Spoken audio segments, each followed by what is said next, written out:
when we think of the word wound, we think of the pain that causes that wound, the trauma that is underneath that wound. We never think of how we can heal that wound, how that wound taught us a lesson, how that wound allowed us to experience something that we can now say we overcame. We don't think of the healing process. Mahagony decided to start the healing process by starting discussions that will allow people to truly examine those wounds. She is putting together videos and series that will allow us to see what harm those wounds cause, but also how you can overcome those wounds. So me and Mahagony sit down and we discuss her wounds and how it affected her life and how it empowered her to be the person she is today. All right, enjoy.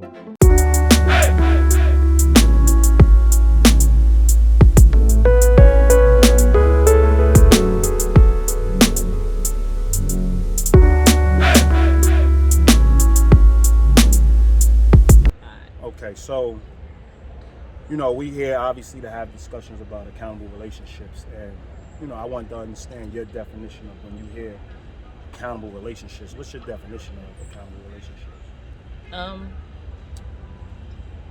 Sticking to an agreement, making sure that you are focused on the things that you agree to, the person that you're dealing with or people that you're dealing with are focused on the things that they agree to so that you can both show up the way that you say you're going to show up. Okay. So, when we look at accountable relationships, we're just talking about really fully being invested in getting to know one another, studying the other person, having they say you get a master's, you get a PhD, having a PhD in another person, and fully holding them accountable for the person that they say they're going to be, holding them accountable for the relationship and the agreements you have within the relationship. And a big part of that is, dealing with our past and our traumas. So, you're really, you're starting this quest on Wounded. Like you're doing a Wounded series, and it's really about trauma. And, in accountable relationships, a lot of the traumas is what doesn't allow us to be as accountable because we got off-limit spots in our relationship where we're not sharing certain things with each other. So, what would you say some of your hardest traumas are when it comes to sharing within a relationship? That's a good question.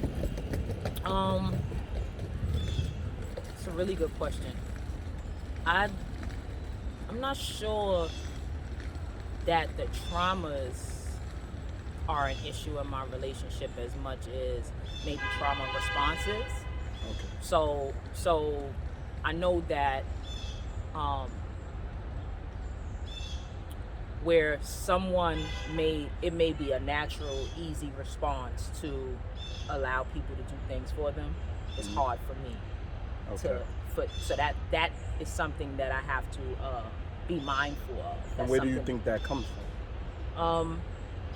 Like not feeling like other people should be able to do things for you. In my past, when I was, growing up, the people that were in charge of me most, I couldn't count on them. Okay. I couldn't count on them, and when I did count on them, the fact that they did anything for me was used as a weapon.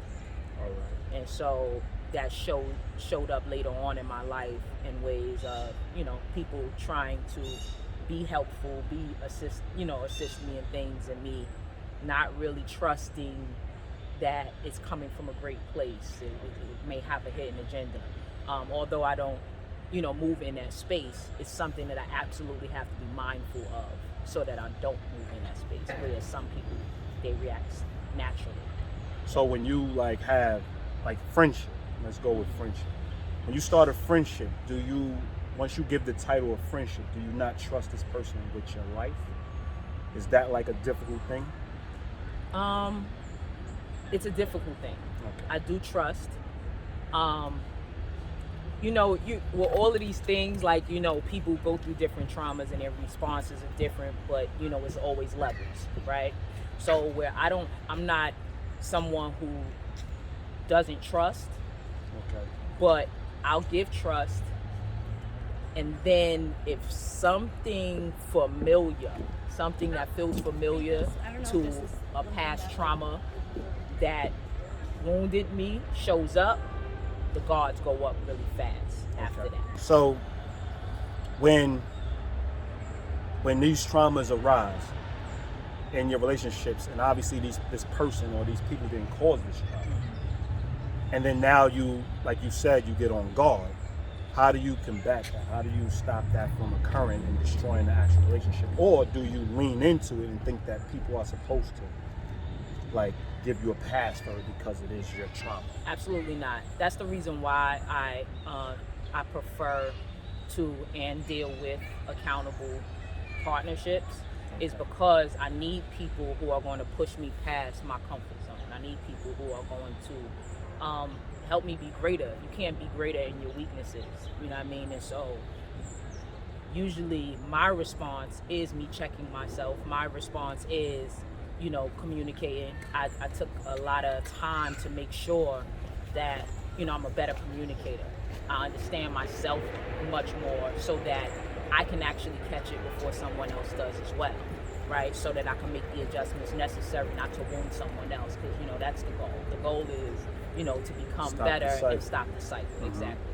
How do you deal with stuff like that? Is that an issue on your end? I mean, in my relationship, I'm very mindful. Obviously, we deal with accountable relationships all the time, but, you know, I do have things that trigger. Like, I was raised by a single parent, a single mother, so it's really hard for me to see myself as a quote unquote man in a relationship. So when I'm raising my voice and when I'm going through certain things, my thing is always watching other people's traumas being deflected onto me, and me taking the time to, instead of being combative and going back at them, taking the time to realize that's their trauma and calling it what it is, and then sifting through that in real time. You know what I'm saying? Versus going back and forth with them and then realizing it has nothing to do with me. Absolutely. And everything to do with the fact that they had past trauma. So I would say I get more caught up in, because I'm very mindful of not pushing what went on to me in my past onto somebody that's supposed to be my future. Absolutely. You get what I'm saying? So in doing that, now the problem is understanding that I want that in return. And when it's being done to me, I have to really realize that I have to also work with people through that, because they're not always where I'm at in that situation. So that's where that whole thing occurs. I mean, so, you know, now you're dating, you know, like you tend to, you date, you meet people, and you're trying to find your long-term partner. You know, what does that look like? Like, what does your long-term partner look like? I say this all the time, man. My long-term partner is a love snob. Okay. My long-term partner is absolutely someone who lives an accountable life, someone who has done the work to understand who they are, how they show up in the world, who wants to be their greatest self and doesn't want to, you know, settle for being only human, right? Someone who I can admire and they can admire me as well. Like, the way that we show up helps us to continue to choose each other, because we see each other living what we speak. Okay. You know, that's my romantic partner for the near future. That sounds beautiful. Now, what would you say to people that say that that's unrealistic and the standards are too high? Meaning, I get that all the time. you know, like, you are single, and if we're being very transparent, the big reason why you are single is because your standards are high. Absolutely. Because if you were just settling for just anybody, you would have somebody. I would have right? many You would have many bodies, right? So why is it different when you watch people in relationships and actually living the relationship life, and then you now in turn want to live an accountable relationship but don't have a relationship? How would you say which one is success, you would think? Based on the fact that I obviously identify success as having a healthy existing relationship. So I know that people feel like it's something that's that they can't reach, because a lot of people have the mindset of I'm only human.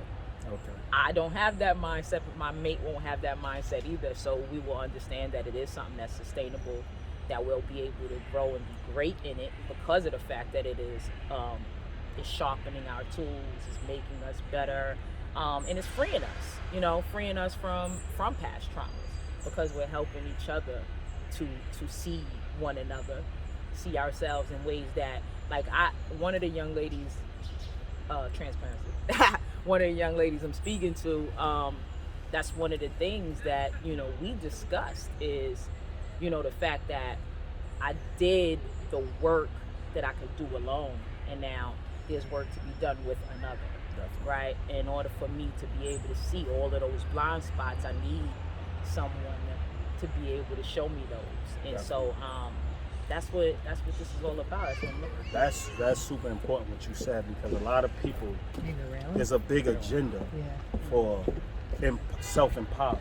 Mm-hmm. And we as Love Snobs always say self-empowerment is having the great people around you, the best Absolutely. people around you. By yourself, you're not empowered. Mm-hmm. So anybody that believes that you are enough, like that whole movement, I'm enough, you're not enough, because we're put on this earth to actually interact, and it stifles us if we don't have that love and belonging in us. It now makes us just be enough, and that's not good enough. Well, it's a cop-out. So ultimately, it's a lot of people who are hurt.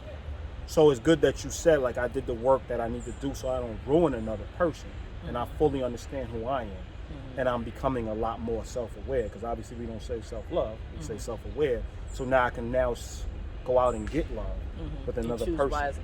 You know what I'm saying? But what I was saying more of, like, how many people, let's say realistically, how many people you have met that you can visually see that's this person you're talking? I don't. It's not a lot. Besides my tribe, But like, let's put this in a number. How many people have you met?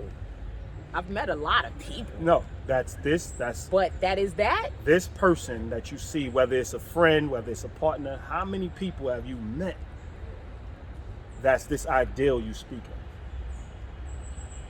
of? Maybe 4, 5 in a lifetime. So how do you know that that's what's beneficial in general? Like, if you had, because obviously what we say is, I don't just want a relationship that's beneficial for me. I want a relationship that models something that will be beneficial for everybody. Absolutely. So I don't just want my relationship to be what's good for me. Obviously there's going to be the preferences, but I want it to be a relationship that now mirrors something that people can wash and repeat. Right? So what makes these 5 people something that you can wash and repeat, as opposed to fantasy and just something that you're trying to carve out, not to, be vulnerable? Let's say somebody would say you're not trying to really find somebody because you make the stakes so high that it's hard to really find an individual. No, I would say that people who are doing the opposite are absolutely copping out. Okay. Let's be clear. Having a set of standards allows people to meet you where you're at versus you reaching down. I'm not trying to reach down. We all went through levels of life for a reason and got to a certain place. We're not supposed to go backwards, we're supposed to go forward.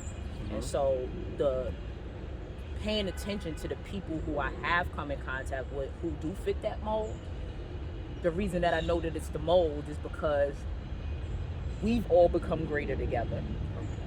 We've all been, if you put us out into any room with a massive amount of people, we're the ones who stand out because of our healthy habits. We're the happiest, we're the freest, and who doesn't aspire to freedom and happiness? Everybody says they want it, but not everybody has the cojones to go and get it. I just happen to have the patience and cojones to get what I'm looking for. That's what's up. So, like, as we talk Wounded, I'm starting the series Wounded. Having the series or creating the series Wounded, and but now you're now speaking of this accountable relationship, this evolution of Mahagony and becoming everything that you aspire to be, and actually going now and getting people that you aspire to be around, Mm-hmm. right? What would you go with people that say you don't have wounds? Like we're family, right? Mm-hmm. We're cousins, and I know you have wounds, right? But what if people say, yo, what wounds do you have? Like, okay, it sounds good because I'm going through X, Y, and Z. I go through this, I go through that, I go through this. How you talk, you're not talking to me, you're talking to somebody who's already evolved with somebody who doesn't have hardships. What would you say about that? It would be an interesting conversation since it's not many wounds that others have that I do not. Okay. You know, so I've been through a lot of things that everybody else has been through, but I'm not using it as a crutch. Like, this life is not meant for us to stay in our mess. It's not meant for us to stay in our pain. We're supposed to enjoy this. This is a gift. So why would you settle for just sticking with the trauma versus moving past the trauma and seeing what else is there? I mean, what would be one of those? What would you say would be like 2 wounds you've been through? I've been molested. Okay. And before you move on to the second one, like, elaborate. Well, you know, I was a child, obviously taken advantage of by a family member, who I trusted, and that's like the most life altering situation a child can go through. It changes your entire makeup. It changes your thought process, the trust issues that I spoke of. When you start thinking about the people who are responsible for you in childhood, because let's be clear, as a child, you are dependent upon people who are further in life than you are. So those people, you are blindly trusting. When you blindly trust at such a tender age, and that trust is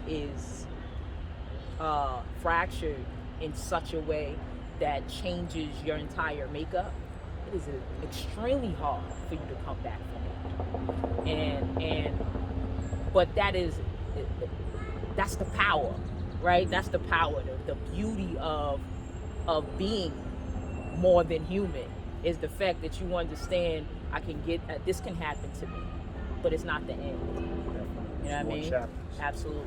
Some more chapters. I mean, that's perseverance, right? That's perseverance. So we're gonna go to the second wound, but what would you say to people who, like, now, you know, you have 2 children, so at some point you were heterosexual, or you thought you was heterosexual. I acted in heterosexual sexual ways. manners, right?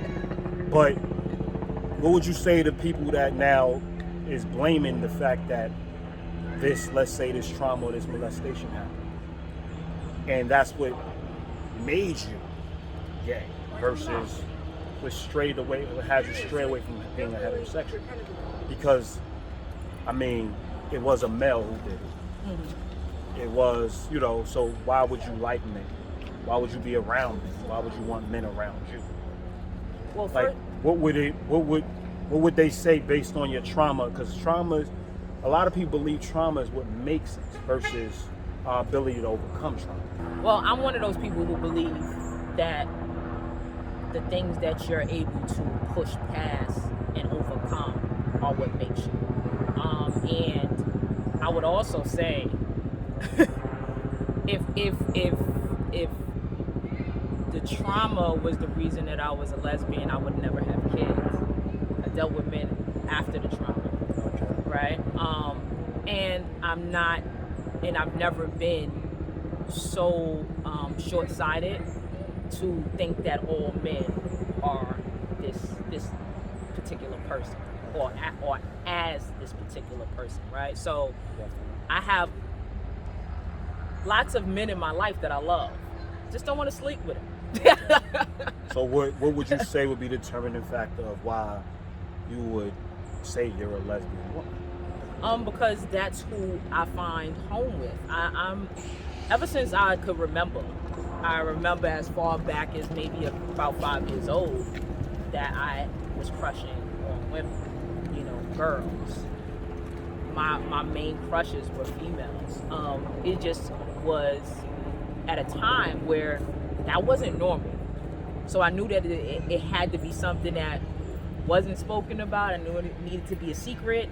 I knew that my sisters looked at their girlfriends very differently than my brothers looked at their girlfriends, right? And I knew that I related to my brothers. You know, I was the little girl throwing pencils under the table to look under people's dresses if they had something different than I had. Okay. That's the kid I was. So I knew I was a lesbian. So you'd have been canceled. You'd have been canceled. I would have been canceled. Go ahead. Facts. Yeah, we all as children were trying to figure it out. But I knew, and I got confused according to what was the standard that was set around our time in my household.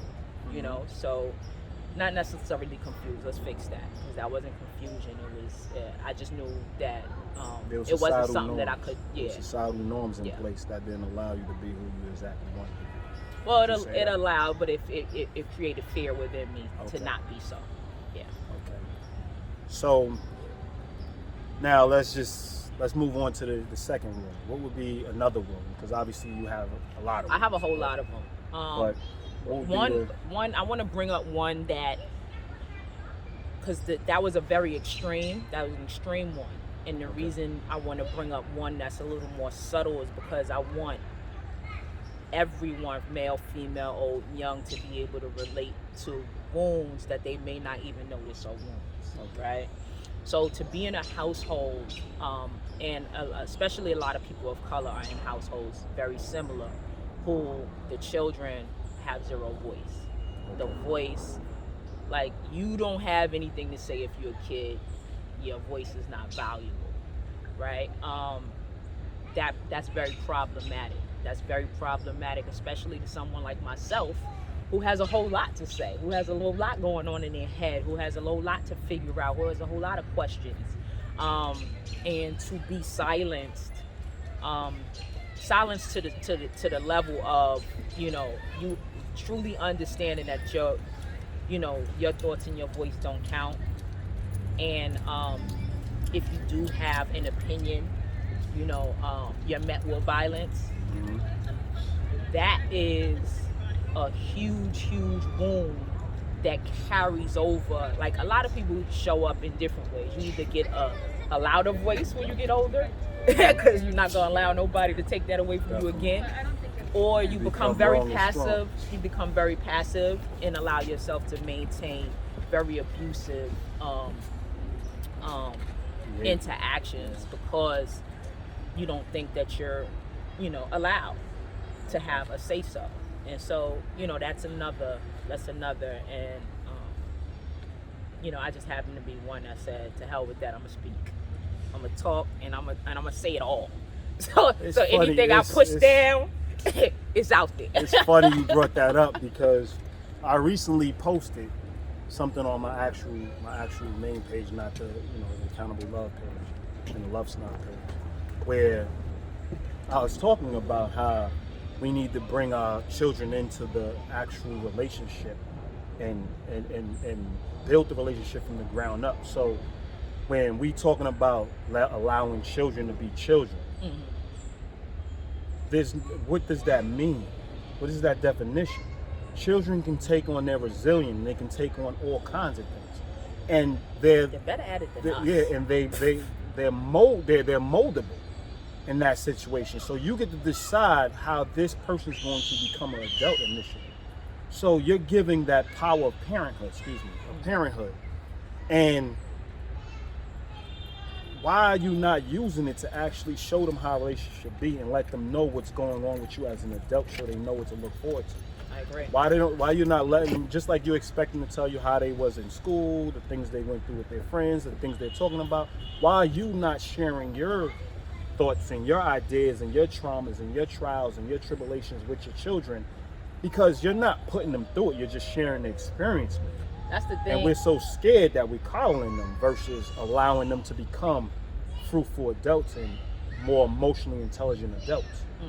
And it's funny, I was having a discussion, and I actually had a back and forth with a therapist that was saying, we had different wording, but we kind of had a similar belief on the subject, but she just was like, let's go with a middle ground, and I'm big on no neutral. Like good should be like this balance thing. I don't understand it. Like good should be 90%.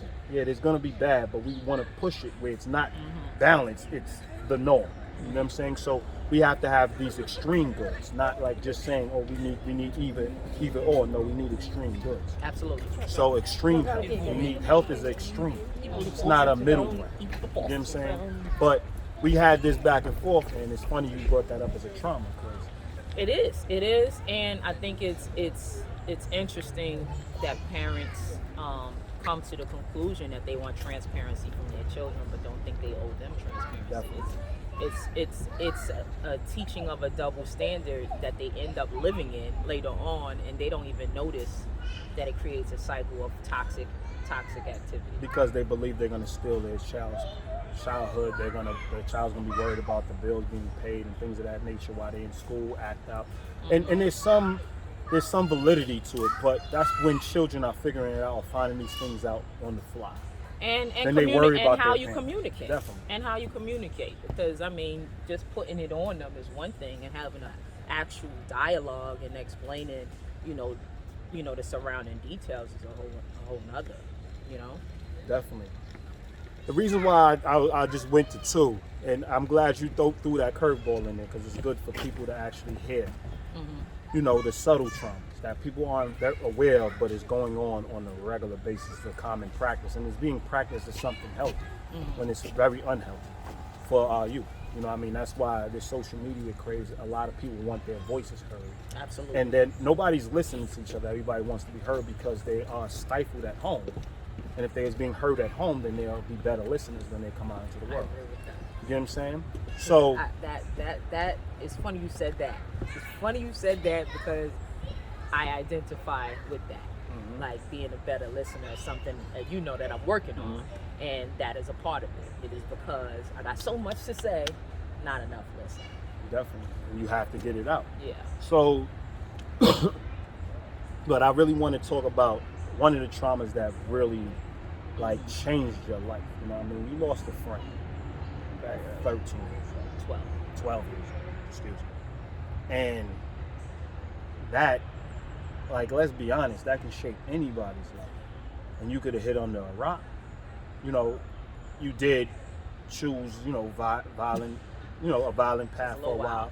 But what I'm saying is you couldn't, you're the person you are now. This is going back to you wanting a standard.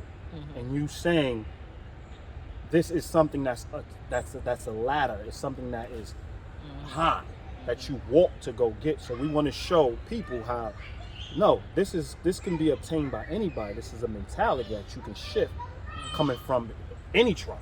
But let's go back to that trauma. How did that experience really change your life?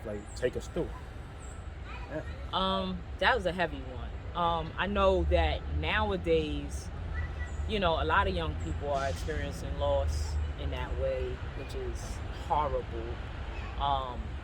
Anybody going through the early portion of puberty, right? I'm going through puberty change. 12 years old, I'm preteen, got a lot going on inside that I already don't understand. I'm dealing with my sexuality. Dealing with, like I said, the fact that I was, my innocence was taken from me. I'm dealing with the fact that I don't have a voice in the house. I have this friend who I'm with every day, who I have a voice with, who I enjoy, who is my sanctuary away from all of that. And we were together every day. If you seen me, you seen her. If you seen her, you seen me. And, a lot of young people now are experiencing, loss to gun violence and things like that. None of it is okay. This was it was a curveball because we in the hood. I'm from Castle Hill Projects, and to be from the hood, you hear it on the news, but you're not expecting to be living a lifetime story, right? Definitely. My best friend was murdered by a serial killer. Who would have thought, right? So it goes from every day hanging to one day I come to pick her up and she's just not there. And that was it. Mm-hmm. So it's not just the loss, it's the wondering for a while. So you experienced. Boy, it was first of this is my first loss ever. I never lost anyone. After that I started, like, people started dropping like flies, but that was like the first death that I ever experienced, especially a close one. And so the shock of it all, the change in life of it all, and then just the missing for 8 days with me being the creative that I am. I'm creating a whole story around this, right? So she's not dead. In my head, like, she's so awesome, somebody wanted to take her for her to be their child. This is truly my thought process. Because I needed to create something that meant I would see her again. Take your time. Take your time. This is why we have these accountable relationships. This is why we have these accountable discussions.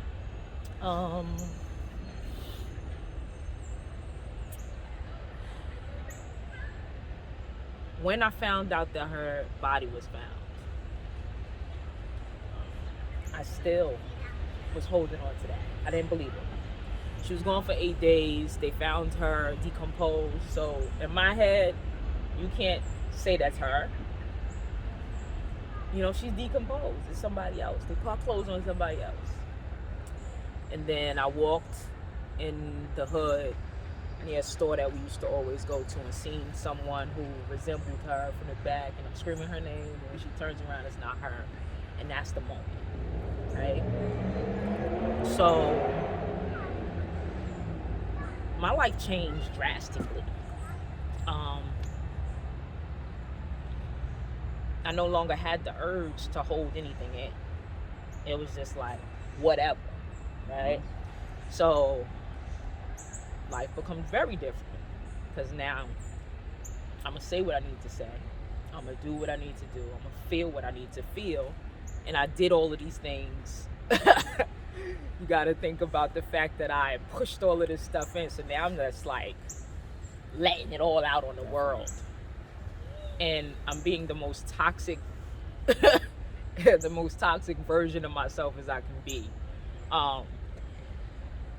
because I'm just angry, I'm self-destructive, and I don't know how to be. So it created PTSD in me. I became very violent.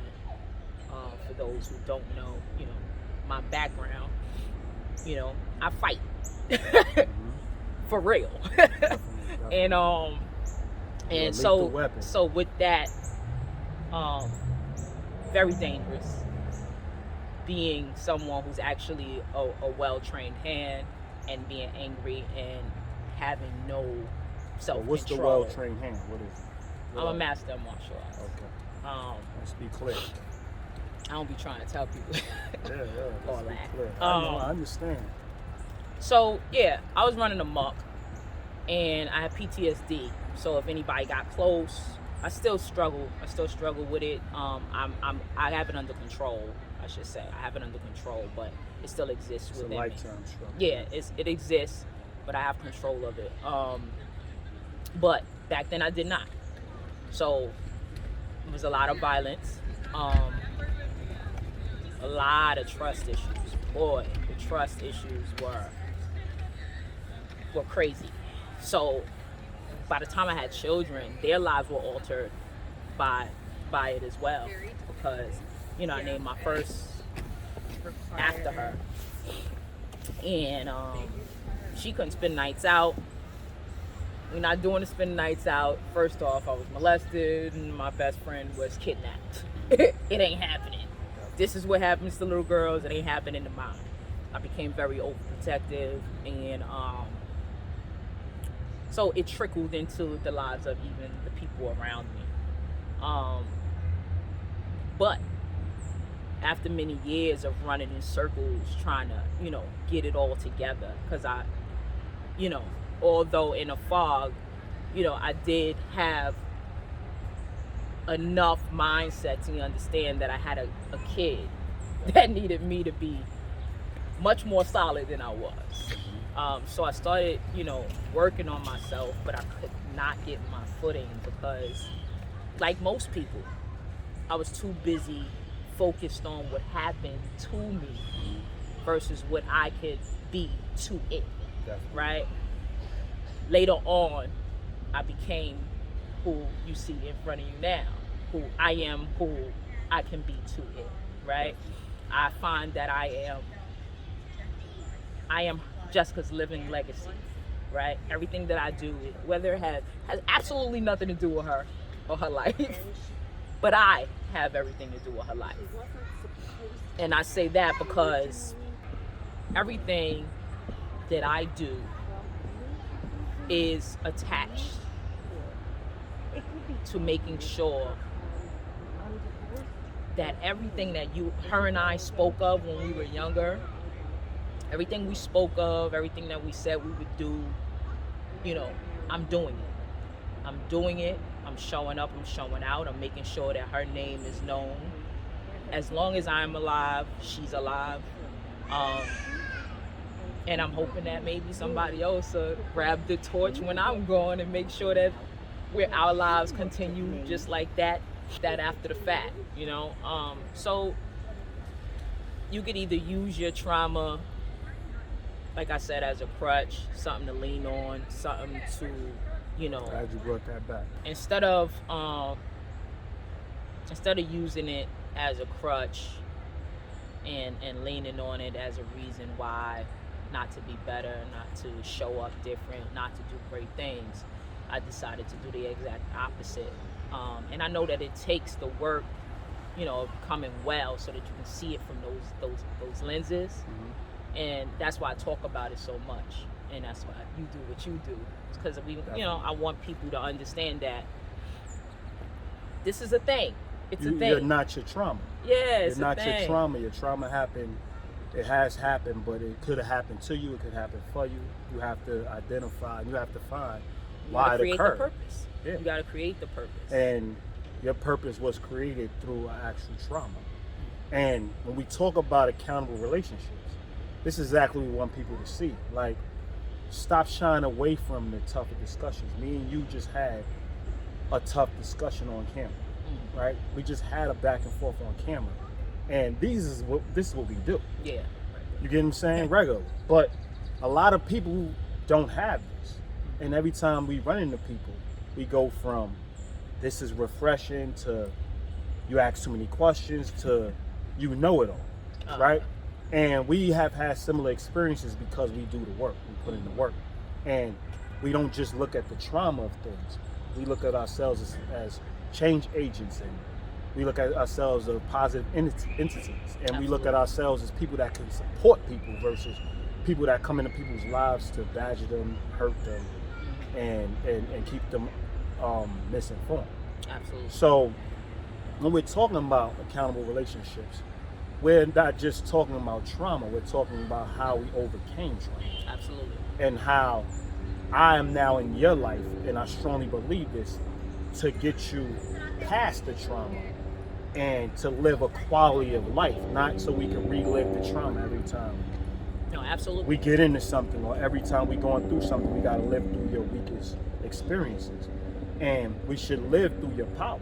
And the fact that you overcame it says a lot. But I just wanted to highlight these traumas because I wanted people to see the person that you're saying where I have a standard. It's not because you're not a person who's been wounded. It's not because you're not a person who hasn't had trauma or the hardest traumas.